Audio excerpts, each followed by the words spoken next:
দেশে e-commerce, F-commerce বা ফ্রিল্যান্সারের সংখ্যা কত?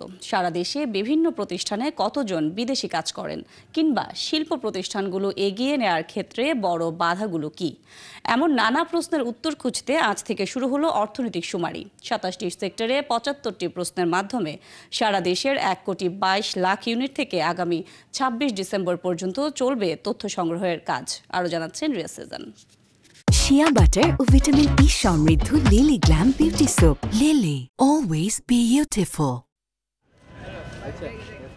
পাড়ার ভাসমান দোকান থেকে শুরু করে বড় শিল্প প্রতিষ্ঠান, যেখানেই অর্থনৈতিক কর্মকাণ্ড সেখানেই হবে সমীক্ষা। ব্যক্তির একক আয় থেকে দেশের সার্বিক অর্থনীতির খুঁটিনাটির তথ্য সংগ্রহের এই কাজ প্রতি ১০ বছর অন্তর একবার করে থাকে বাংলাদেশ পরিসংখ্যান ব্যুরো। তবে এবারের প্রেক্ষাপট ভিন্ন। দেশের রাজনৈতিক পট পরিবর্তনের পর যে নতুন বাংলাদেশের স্বপ্ন দেখছে মানুষ, সেটি ত্বরান্বিত করতে অর্থনীতির আসল অবস্থাটা বোঝা দরকার। সেজন্যই দরকার অর্থনৈতিক শুমারির।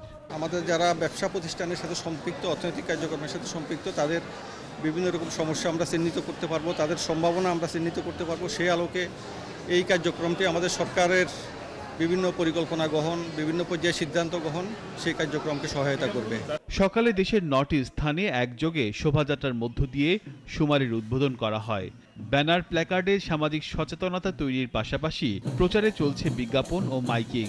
১০ বছর আগে যে অর্থনৈতিক শুমারি হয়েছিল, সেখানে ছিল না অনলাইন কিংবা ই-কমার্সের তালিকা।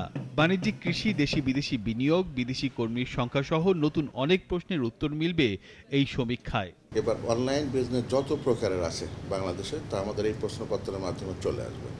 তারপরে আপনার ইন্ডাস্ট্রিতে একটা মালিক বা একটা প্রতিষ্ঠান প্রধান ইন্ডাস্ট্রির পরিচালনা করতে গিয়ে কী ধরনের সমস্যার সম্মুখীন হচ্ছে, যেটা কোনো সময়তে আমরা আনিনি, এই সময়তে চলে আসবে।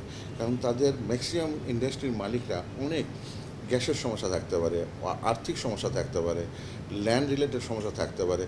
এই যে সমস্যা তার বিজনেস পরিচালনা করতে গিয়ে সম্মুখীন হয়, এটা এবার এই সময়তে আসবে, যেটা খুবই দরকার। কিন্তু এত সব কর্মকাণ্ডের পরেও তথ্যে গরমিল কিংবা অতীতে উন্নয়ন বাড়িয়ে দেখানোর প্রবণতা নিয়ে যেসব প্রশ্ন উঠেছে, সেখান থেকে বের হবার উপায় কি? ৩ মাস যাবৎ কর্মরত আছি। এই বর্তমান এই সময়ে আমার কখনো এরকম কোনো কেউ ফোনও করেনি, চাপও দেন নেই।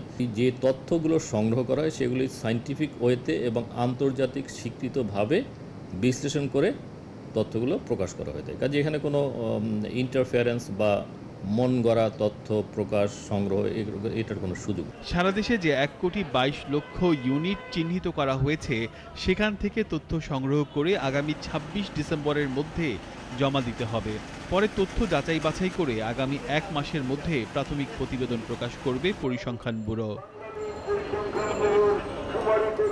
রিয়া সেজান, ৭১, ঢাকা।